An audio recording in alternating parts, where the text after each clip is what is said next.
ইয়াত কৈছে এইটো ব্ৰহ্ম সেইটো ব্ৰহ্ম এই সৰ্বব্যাপী বা অনন্ত ব্ৰহ্মৰ পৰাই অনন্ত কাৰ্যত প্ৰকাশ হৈছে। অনন্ত ব্ৰহ্মই বিদ্যাৰ দ্বাৰা অবিদ্যা কৃত ভেদ দূৰ কৰি পূৰ্ণত্ব গ্ৰহণ কৰিলেও কেৱল অনন্ত ব্ৰহ্মই অৱশিষ্ট থাকে। ত্ৰিবিধ বিঘ্নৰ শান্তি হওক। ওম বিশ্বানি দেৱসবিতু দুৰিতানি পৰাশুভ যৎবৰ্তম আশুভ। এইটো প্ৰথম মন্ত্ৰটো ঋগ্বেদৰ পৰা তুলি অনা হৈছিলে আৰু এইটো যজুৰ্বেদৰ এটি মন্ত্ৰ। बे मन्थ्रआव बुंदों हे दुलाराय मुलुगनि सोरजिगिरि गासै मिथिंगानि गोथार महर अराय गोजोनखौ होग्रा परमेश्वर नों अन्नानै गासै दाय गोरोन्थि दुखुखौ बोखारनानै हो। जायफोर हामलायार गुन खामानि आखु आरो मुवाफोर दङ बे गासैजों जोंनो बोर सारस्रि हरदो। जो आत्मदा बलदा जयस्य विश्व पासुदे प्रशिष्यं जयस्य देवा जयस्य साहमृतं जयस्य मृत्यु कस्मै देवाय हविषा विधिम। যি গৰাকী আত্মজ্ঞানৰ দাতা শৰীৰ আত্মা আৰু সমাজক বল দেউতা যাক সকলো বিদ্যান লোকে উপাসনা কৰে আৰু যাৰ প্ৰত্যক্ষ সত্যস্বৰূপ শাসন ন্যায়সমূহ পালন কৰে, যাৰ আশ্ৰয় মৈক্য সুখ পায়, যাক অমান্য কৰা অৰ্থাৎ ভক্তি নকৰাটাই মৃত্যু আৰু দুখ দুৰ্গতিৰ কাৰণ।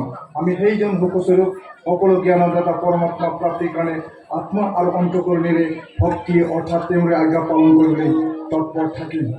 आङो धोआ जौसिन फरायसालिनि फरायसा खौसे आफादनि दिनै 28 बोसोरै जथुम्मा खालार 21 खालार 22 आरो 23 नभेम्बर 2023 मायथाइयाव जे खुंनो लानाय दिनैनि बे 28 बोसोरै जथुम्मा आङोथ' जौसिन फरायसालिनि फरायसा खौसे आफाद बे आफादनि दिनै जे गेवलां मेल लोगोसे जोंनि बान्था राननाय जे आफाद एसएनडिसि जोङो आफादगिरि मानगोनां रन्जित कुमार बसुमतारी लोगोसेयावनो दिनैनि बे जथुम्मायाव नुजाफैनो हानाय जोंनि गाहाय आलासि मानगोनां प्रवीण चन्द्र दास बिथाङा आजिरा मोननाय गोरायुं चितम्बर आदर्श जौसिन फरायसालिनि सोरगिदिं जि थासारि बे सोरगिदिं थासारिखौ जोङो नायोब्ला नुनो मोनो जोबोर समायना जोबोर आब्रुथि गोनां। बिनि जि अफिस न' बिनि जि बिल्डिं न' बिनि जि थाखो खथा आरो समायना बिफां लाइफां सारि सारि फुल बागान दङ। गतिके मोनसे परिबेसनि गेजेराव बे फरायसालि मोनसेया जोबोर बे ओनसोलाव मोनसे मुंदांखा आरो आदर्श दिन्थिनो हानाय मोनसे आफादारि मोनसे फरायसालि होननानै बुंनो हायो। नोंथांमोना जा मिजिं लानानै आंखौ बे बान्थ'हाय बिबानखौ होदों बे थांखिफोरखौ आं जाफुंनो हानाया एसे गोब्राब जागोन। सासे गेदेमायासो गेदेमा बोसोनखौ होनो हायो आरो गोरोङासो रोंगौसार बोसोनफोरखौ होनो हायो। गाव मोजां जायोब्ला मालायखौ मोजां जानो थाखाय मा बोसोन होनो? लंफेलुनि मोनसे बाथ्राखौ बुङो মহা মহাপুরুষৰ চানিকেৰে জীৱনৰ আমিও কৰিব পাৰোঁ জীৱন গঢ়িত। অভিনয় শেষ হ'লে আয়ুবেলি মাৰ গ'লে থৈ যাব পাৰোঁ কোচ সময় বালি। जे गेदेमानि सुबुंनि बोसोनखौ लानानै जोंबो गेदेर मानसि जानो हायो।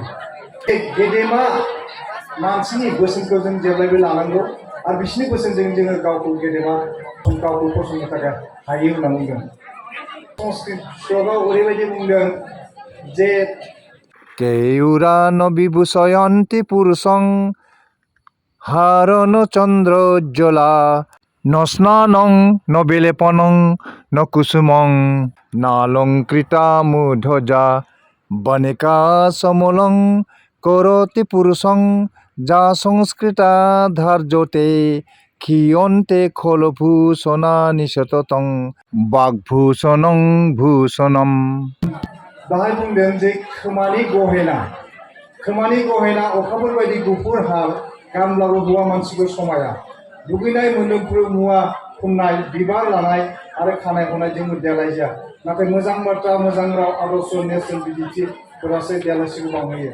दा जों दिनैहाय मेल मिथिङाव जेरैबायदि बाथ्राफोरखौ बुङो बे बाथ्राफोर जुदि खाब्रां जायोब्ला बे बाथ्रा जुदि लाजाथाव नङाब्ला बेखौ माने सुबुङा लानाय नङा।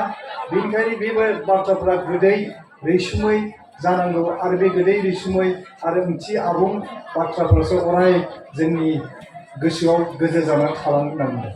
दिनै आं जायफोर बाथ्राखौ बुंदों बे आंनि गावनि बाथ्रा नङा, बुथुम लाबोनाय बाथ्रा, आंनि बेरेंथानि बाथ्रा, मालायनि बोसोनबानि मालायनि दिन्थिलांनाय मावफारजों बिजिरनानै मोननाय बोसोन थामहिनबा गियानखौ लानो नाजायो आरो मालायखौ बाजानो लुबैयो। गेदेमानि मावलांनाय बोसोन आखुथायजों जों गावनि जिउखौ दानो हायो। नंगौ, गोनोखोआरि राजखान्थियारि समाजारि गेदेमा सुबुंनि बेसेन बरहा जिउनि बेसेन, बेफोरजों जों गावनि जिउखौ दानो हायो आरो बेफोर आदर्शखौ जों लानांगौ। दिनैनि बे बिगियाननि जुगाव सोलोंनायनि गोबां राहा दं। नैबे बिगियाननि जुगाव बा ग्लबेलाइजेसननि जुगाव दिनैहाय नोंथांमोना मोननो हादों बे खाबुखौ। जोंनि दिनाव बे गैयामोन बारा, नाथाय दिनैहाय बेफोरखौ जोङो न'निफ्राय ओंखारब्लानो बेबायदि बिगियाननि बायदिसिना सिस्टेमफोरखौ जों मोननो हायो। जेरैहाय मास कमिउनिकेसननि राहाफोर, मास कमिउनिकेसन मानसिफोर बोरै माबाजों जोङो लिंक खालामनांगौ, इनफरमेसन एन्ड टेक्न'लजिनि राहाफोर जों मोननो हायो।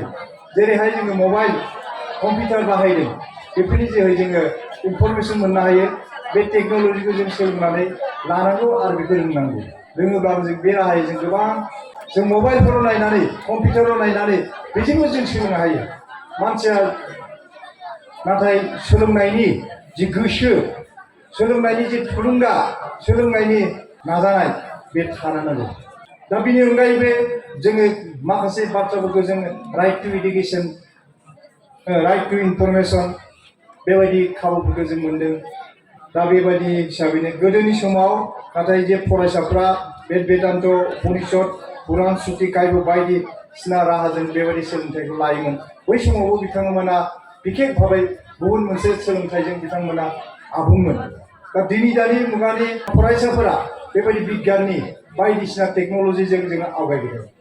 दा दिनैहाय नोंथांमोननि बे फरायसालियाव नुनो मोनदों जे हाई स्कुलनि स्टेजनि जे क्लास 9, क्लास 7नि गथ'फ्रानो जे साइन्सनि जि प्रजेक्ट खालामदों, जों बेखौ नायनो थांदोंमोन। साइन्सनि जि जेरैबायदि प्रजेक्ट खालामदों आरो जोंनि बारग' गोरायुं मानगोनां बसुमतारिया बुंदों जे बे स्कुलनिफ्राय डिस्ट्रिक्ट लेभेलाव खनथामख्लाय माने साइन्स एक्जिबिसनाव बा बेबायदि प्रजेक्ट दिन्थिनायाव बेस्ट प्राइज मोननो हादों होननानै। गतिके बुंनो थाङोब्ला बे आंनादुवा फरायसालिया बेबायदि एचिभमेन्टखौ दिन्थिगासिनो बे माने दावगालांगोन होननानै जों मिजिंथिनो हायो। आंथ' बुंनो थाङोब्ला गोबां जायगायाव गिदिङो, बेबायदि गुबुन गुबुन फरायसालिफोराव बेबायदि खाबु बेबायदि माबाफोरखौ नुनो मोनाखै। दिनै जोङो प्रिन्सिपालनि मानगोनां गोरायुंनि जै माने रिपर्ट प्रतिवेदन, लोगोसे आसामिस मिडियामनि जाय फरायसाया प्रतिवेदन पाठ खालामदों आरो बर' मिडियाम जाय फरायसाया प्रतिवेदन पाठ खालामदों, बे प्रतिवेदन पाठ खालामनायनिफ्रायनो जों मिथिना मोनो बे फरायसालिया बेसेबां जौमोन बा बेसेबां एडभान्स, बे बाथ्राखौ मिथिनो मोनो।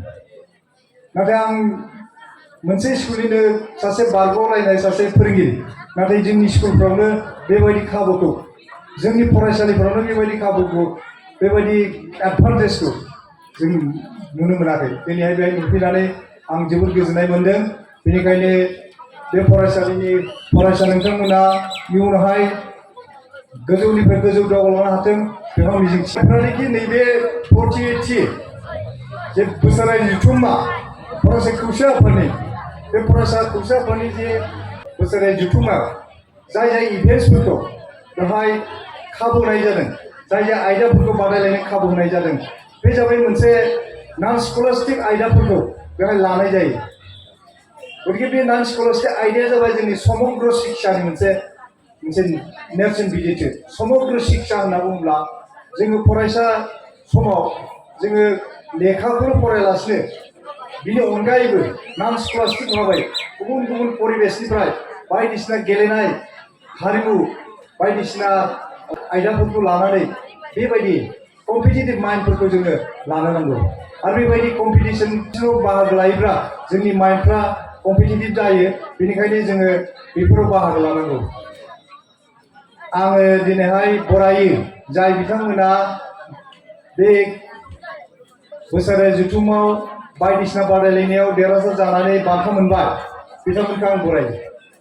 बिनि अनगायैबो जायफोरा बान्था मोनाखै बिथांमोनखौबो आङो हामलायहरो। मानो होननानै बुङोब्ला मोनसे बादायलायनायाव देरहानाय जेननाया थाखायो बे देरहानाय जेननायखौ बारा सानालासिनो बादायनायाव बाहागो लानांगौ आरो बे बादायलायनायाव बाहागो लानायासो बयनिख्रुइ देरसिन बाथ्रा जोंहा मोनसे हास्थायनाय थानांगौ जोंहा मोनसे मिजिं थानांगौ बेखायनो जों बेबायदियाव बाहागो लायोबा बेफोर हास्थायनाय बेफोर मिजिङा बारानिफ्राय बारा जानाय जोङो मिथिनो हांखुर जानाय जे जोंनि साननाय हनाय बे दावगालांनो होनना बुंदों दा बे आंगनवाड़ी जौसिन फरायसालिया এই आंगनवाड़ीआ আমার उच्चतर माध्यमिक जितु विद्यालय এই विद्यालय माने मातृभाषार जुगेदि बिमा रावजों सोलोंनो हानाय मोनसे फरायसालि दा गोबाङानो जोङो गावनि सोलोंथाइनि बिजोंफोरखौ जों इंराजि मिडियामाव फरायहैयो बा गुबुन गुबुन मिडियामाव फरायहैयो नाथाय आं इंराजि मिडियामनि बेरेखा बुंबाय মই इंराजि मिडियाমৰ মই বিৰোধিতা নকৰোঁ তথাপি মাতৃভাষাৰ যোগেদি যদি আমি পঢ়াশালীত যদি আমি পাঠ কিবা কৰিব পাৰোঁ তেতিয়া আমি খুব মানে বেছিকৈ আমি डेभेलप होवार माने सुबिदाफोर थायो आरो बेबायदि सरकारि फसंथानफ्राव जायफोरनिखि फोरोंगिरि जायो बे फोरोंगिरि जानायफ्रा गासिबो क्वालिफाइड जाजोबो बाहायथ' जोंनि बिथां गोरायुंनि जितु रिपर्ट बेहाय माबायदि फोरोंगिरि दङ बाहाय MA पास जानाय मानसि दङ BEd पास जानाय मानसि दङ आरो BSc BA गासिबो क्वालिफाइड गोजा गतिके बेबायदि सासे क्वालिफाइड बा फोरोंगिरिफ्रा क्वालिफाइड जाजोबोब्ला जोंनि फोरोंनायाबो निश्चय सिस्टेमेटिक आरो माबा जागोन एडभान्स जागोन नाथाय प्राइभेट स्कुलावथ' जों नुनो मोनो मेट्रिक पास जानो बबेबा क्लास 9 10 आव पास खालामो गतिके खालि मात्र बाध्य खालामो प्राइभेट स्कुलफ्राव कम्पालसरि फरायनांगौ आरो कम्पालसरि मार्क लाखिनांगौ बेखौल' नोजोर होयो जायखिया माने सरकारि अनुष्ठान बा सरकार माने आमी सरकारि स्कुलবিলাক বা सरकारि पढ़ाईবিলাক আমি কিবা কৰাৰ কাৰণে আমি চেষ্টা কৰিব লাগে কাৰণ মানে বহুতো মানে চৰকাৰী অনুষ্ঠান যেনেকুৱা মৃতপ্ৰায় অৱস্থাত মানে পৰিৱৰ্তন হয় বহুত বড় মিডিয়াম স্কুলবিলাক মৰি গৈ আছে কি কাৰণ মৰিছে এইটো আমি নিজে কিবা কৰিব পাৰোঁ কিন্তু এইবিলাক যদি চৰকাৰী অনুষ্ঠান প্ৰতিষ্ঠান বা শিক্ষানুষ্ঠান যদি আমি মানে মৰহি যাবলৈ দি থাকোঁ তেতিয়া আমি আমাৰ দুখীয়া ল'ৰা ছোৱালী ক'ত পঢ়িব প্ৰাইভেট স্কুলতো পঢ়াব নোৱাৰিব বহুত টকা লাগে গতিকে এই আমি চৰকাৰী অনুষ্ঠান প্ৰতিষ্ঠান বা শিক্ষানুষ্ঠানবিলাক আমি ৰক্ষণাবেক্ষণ দিয়াৰ কাৰণে আমি গাৰ্জেন তৰফৰ পৰা অন্তৰত বিশেষ মানে দৃষ্টিগোচৰ কৰিব লাগে এইটো মই মানে ভাবোঁ